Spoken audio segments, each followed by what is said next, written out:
I went from Hot Pockets and tater tots and Pop-Tarts to slingshots, Reeboks, and tank tops. I'm sticking up points on the scoreboard of life. Power Magazine was created by me and my wife. This is Mark Bell from SuperTraining.tv, Super Training Gym, the strongest gym in the West, answering more questions today for the Power Project. Brought to you by HowMuchYouBench.net, the Slingshot, and the only strength magazine in the world, thepowermagazine.com, and also brought to you by BSN, makers of NO Explode.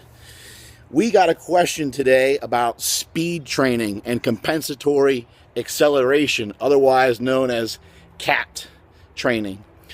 Let's talk about how often you need this, because in some standard, I'm just going to keep playing with my hat and see if that's a giant distraction to anybody out there. See if we cover that forehead cleavage up a little bit, since it's very squinty out here right now. By the way, thank you all for tuning in to the Powercast. You can listen to the Powercast at supertraining.tv. Back to speed training. How often do you need it? When you're talking about the Westside Barbell program and Westside Barbell programming, you're talking about utilizing speed training once a week for the squat, typically 52 weeks out of the year. What I'm noticing with my athletes and with a lot of people I'm working with, the sudden shift towards raw training that you're seeing in the powerlifting community is that it starts to make you question how often you actually need the speed work. And it also, another question that should be in your head, whether you're geared or not, is, how often should you be doing speed training? What should the frequency be? And also, are there some other ways to approach speed training? And the answer is yes, there is. There's a lot of different ways that you can approach utilizing some speed training. And I'm going to discuss that right now, a couple different ways you can do it. I'm a big proponent of one of the ways I hit 1,080 squat in gear, obviously. Multi-ply gear, obviously. The way that I was able to hit 1,080 squat and 1,041 at 275 was through the usage of the Donnie Thompson squat method. The Donnie Thompson squat method, and Donnie liked to use this more as a max effort movement. I actually adopted it more towards a dynamic effort movement. But basically what he did is he would do 5 sets of 3 reps. I'd sometimes do 5 sets of 3. I'd sometimes also do 5 sets of 2. But basically what you would do is you would just add a chain, or you'd add some sort of tension, or you'd add 20 pounds per set. So if you add a chain, typical 5/8 chains, about approximately 20 pounds. If you're a female athlete, a weaker athlete, lifting less weight or perhaps lifting raw, maybe you only want to add about 10 to 15 pounds per set. But I myself was adding about 20 pounds per set to each lift. I would start to each set, I should say. I would start at about 65%, and I'd add 20 pounds until all 5 sets were completed. And then from there, I would do about 3 sets of 1 rep. Again, working up. Sometimes I'd make bigger jumps once I got to those singles, because I was shifting from a triple to a single, and I would finish my workout there. So 5 sets of 3 finished up with 3 sets of 1. Now that is somewhat West Side-ish, I guess you would say, but it's also falling into the realm of compensatory acceleration, which was popularized by Dr. Squat, and also now made popular, kind of a revision of it, or a resurgence of it, I should say, from Josh Bryant, who shared it with me and has led me to this next conversation. So that was 5 sets of 3, followed by 3 sets of 1. So you were doing some of your speed training first and some of your heavier training next. None of it was max work. It was sub-maximal work, I would say, finishing at a level 8 or 9 out of 10. So you following me? Everybody's still with me? Everybody's still behind me? Looks like it. Looks like that's the Power Project Army back there. So what Josh Bryant has shared with me recently, Josh Bryant has some ebooks out. You're going to want to check that out. Look him up. Google him. He's on EliteFTS.com, I believe.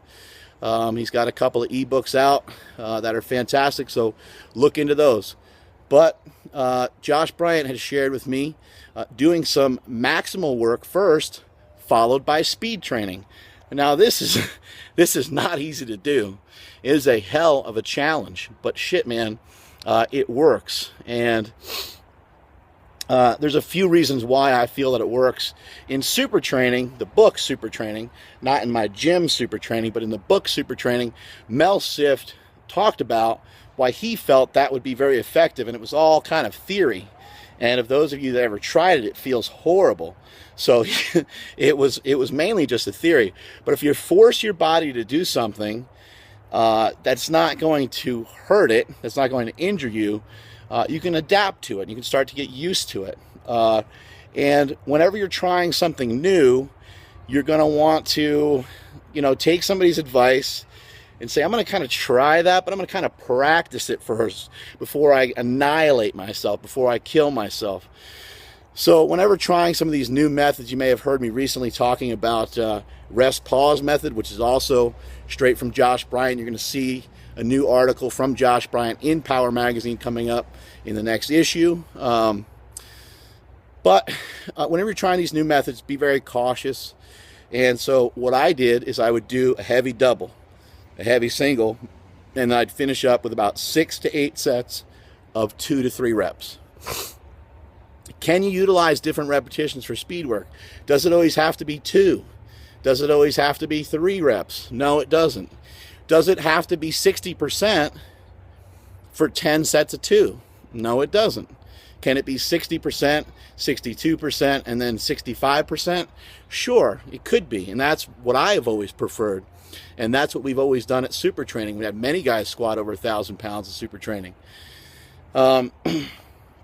Again, just real quickly to touch upon how often you need it. In my opinion, this is my opinion, I feel that you only need to do speed work about every other week. And here's one of the reasons why. One of the reasons why is you can practice speed training whenever you want. Whenever you're warming up, whenever you're doing an assistance movement, you can practice it quite often. So once you are warm and once you are prepared for the lift, then you can start to throw some exertion into it. Then you can start to apply some force into the movement. Remember, you got to walk before you run, and you got to run before you sprint, right? So get yourself warm before you start to sprint. Get yourself ready for the lift for that particular day, and then start to really drive into it. But what Josh Bryant had me doing was heavy singles, heavy doubles, sometimes heavy triples, sometimes with a pause, sometimes without a pause. And the next thing that we would do was cat training. And the numbers that he gave me were in the 70% range. Usually in each week they were increasing little by little. We also didn't utilize any accommodating resistance. Now, I am personally a fan of accommodating resistance. Now, you raw guys out there that get your panties in a bunch sometimes about accommodating resistance, you should realize this. There's an optimal weight, there's an optimal tool for each thing that you do. And in my opinion, I like bands and I like trains.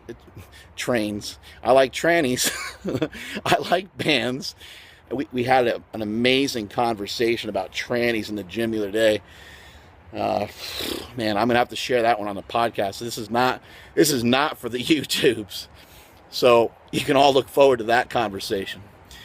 Anyway, I'm a fan of bands and chains for speed work, and the reason why is because of deceleration. When you go to move 315, even 405, even these sub-maximal weights, no matter how strong you are, your body's smart enough to the point where you're not going to over snap the elbows.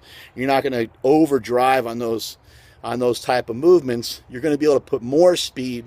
You're going to be able to apply a little bit more pop into those bands and into those chains. At least that's what I feel, and that's what I like to do. Anyway, because it was given to me by Josh Bryant, I just followed what he said and went to forego the bands and chains. But it's just my opinion. Whenever doing speed work, or at least a larger percentage of the time, maybe 2 out of every 3 times that you do speed work, I would recommend using either a band or a chain. Now, another point about speed work that gets lost very often is that you're also working on your technique. Another thing that gets lost is the intent. You're trying to destroy the weight. You're trying to break shit.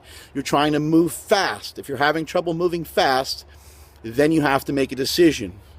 Are you going to reduce the weight, or are you just considering this to be some sort of different type of work? Which is okay as well, because like I said, I don't think you need speed work all the time. We don't need it 52 weeks out of the year. We certainly don't need to be bench pressing twice a week, in my opinion. Some people have been very successful with that protocol. Eric Spoto is one of them with a 722-pound bench.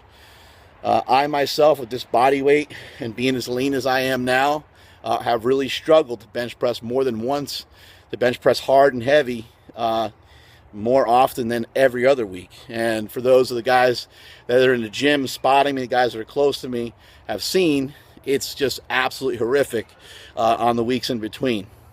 Just the recovery is a little bit harder. And I've been bench pressing more than ever. So there are some of the tips on speed training. There are some different ways of doing it. You also have kind of the old school protocol of utilizing short rest periods and doing 10 sets of 1, 10 sets of 2, 10 sets of 3. Could you do 5 sets of 1? You certainly could.